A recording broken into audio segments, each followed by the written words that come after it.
আপনার নাম কি? আমার নামই তো কল্যাণ। শিল্পী। হ্যাঁ। শিল্পী, আপনার বাড়ি? চরগোবিন্দবাড়ি। চরগোবিন্দবাড়ি, হ্যাঁ। জামালপুর।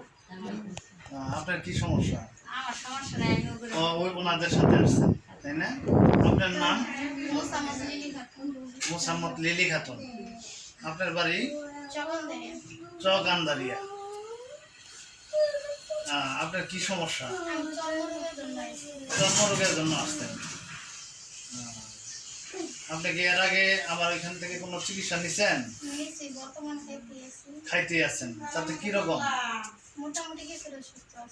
মোটামুটি সুস্থ আছেন, তাই না? ওষুধ খাওয়ার পরে কি ভালো হইতেছে? আচ্ছা, ঠিক আছে। আপনাদেরকে সবাইকে ধন্যবাদ এবং অন্যান্য যারা চিকিৎসার জন্য আসছেন আপনাদেরকে আমি চিকিৎসা দিয়ে দিচ্ছি। ইনশাল্লাহ আপনারা সুস্থ হয়ে যাবেন।